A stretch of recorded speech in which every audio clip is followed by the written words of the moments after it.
Have you ever heard the phrase, "Charlie, Charlie, are you here?" In the age of viral challenges and internet legends, few stories have spread as quickly or as eerily as this one. What started as a seemingly innocent game with pencils and paper exploded into a worldwide phenomenon, spawning millions of videos, fueling urban legends, and eventually inspiring a whole new subgenre of horror films. Charlie, Charlie. Horror isn't just about movies. It's a modern ghost story for the online generation, where social media, superstition, and cinema collide. What makes it so chilling isn't a complex ritual or ancient curse. It's the simplicity. No Ouija board, no special props, just two pencils, a piece of paper, and a question that dares to cross the line between harmless curiosity and genuine danger. So where did this all begin? The Charlie Charlie Challenge first appeared online around 2014 and 2015, quickly gaining steam on platforms like Vine, YouTube, and Twitter. The rules were straightforward. Balance one pencil on top of another to form a cross. Draw a grid with yes and no in alternating quadrants, and then summon a spirit named Charlie with a question. If the top pencil moved, it was believed that Charlie had answered. But who or what is Charlie? The internet buzzed with theories. Some claimed he was a Mexican demon. Others believed he was the ghost of a boy who died tragically. Skeptics argued it was just physics and steady hands, a slight breeze, or even subconscious breathing making the pencil move. But the lack of a clear answer is what made it so compelling. The challenge went so viral that schools began issuing warnings, and religious leaders weighed in, some calling it harmless fun, others branding it a dangerous doorway to the supernatural. This controversy only fueled the fire, allowing the legend to thrive in that mysterious space between skepticism and belief. Hollywood, always keeping an eye on public fascination, saw the potential immediately. The viral game was a perfect setup for horror, and filmmakers wasted no time turning this teenage dare into a cinematic nightmare.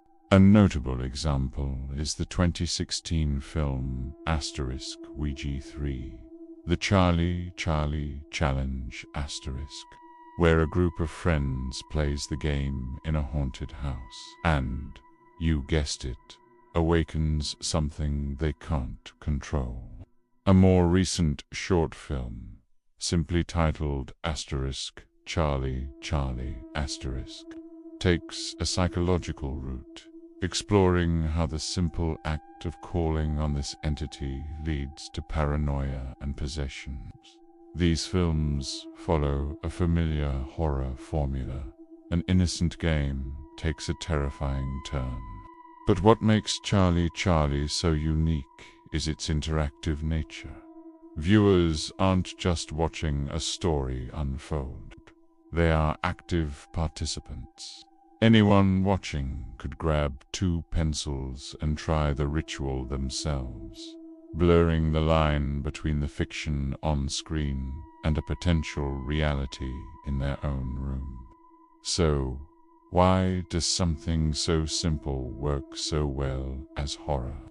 At first glance, two pencils on a piece of paper hardly seems scary. But that minimalism is precisely its strength. In horror, what we can't see or barely understands often what terrifies us the most. First, its simplicity breeds credibility. Because the game uses everyday objects, it feels accessible and real. You don't need to break into a haunted asylum. The haunting can start right on your desk. This makes the threat feel personal and immediate. Second, the story almost always involves kids or teenagers, tapping into the classic horror trope of innocence confronting evil. Bit, some modern take on slumber party rituals like Bloody Mary or Light as a Feather. Stiff as a board, games that start as fun but are laced with a hint of genuine fear.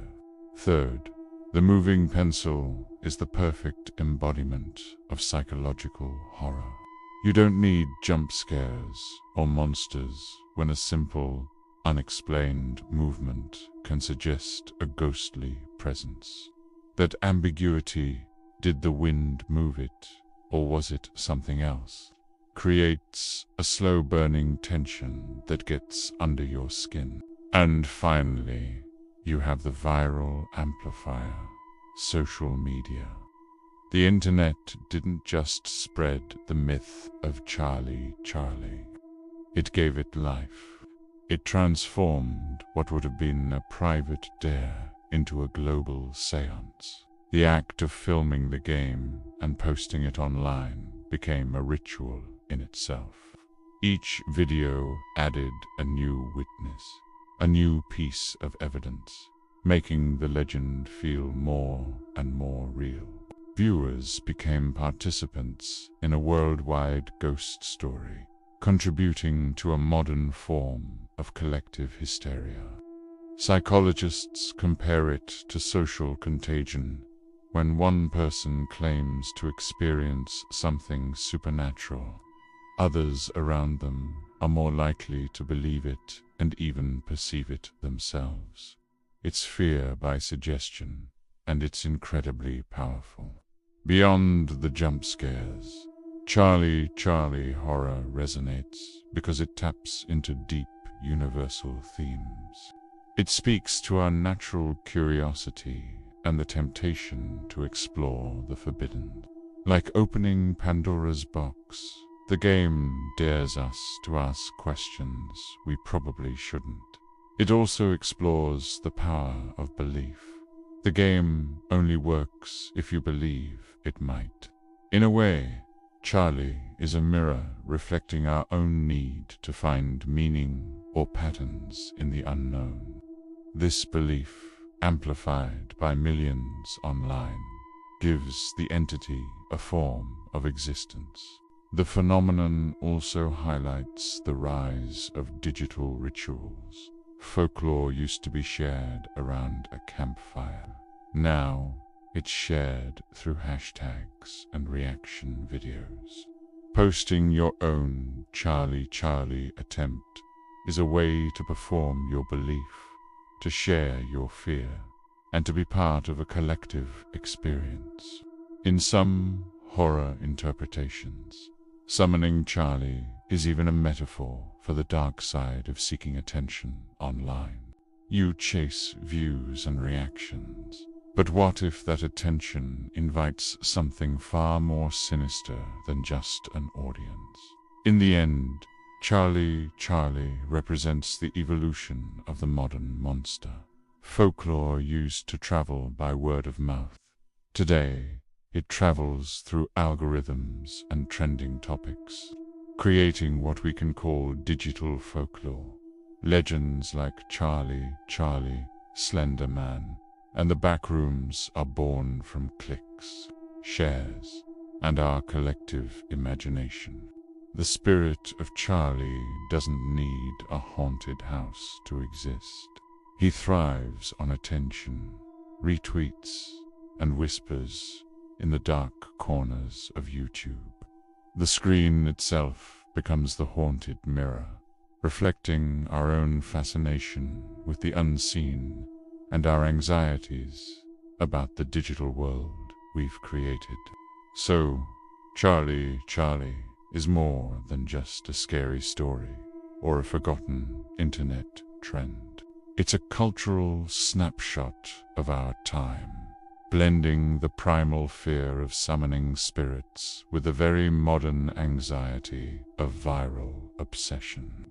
It proves that horror doesn't need ancient castles or shadowy forests to be effective. Sometimes, the scariest things are the ones that feel closest to home, living right in our hands, on our screens, just waiting for us to ask the question that opens the door. So, the next time you see two pencils crossed over a piece of paper, you might be tempted to ask, "Charlie, Charlie, are you there?" But just remember, once you ask, you might not like the answer. Thanks for watching.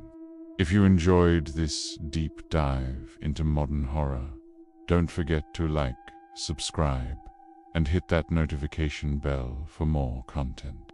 See you next time.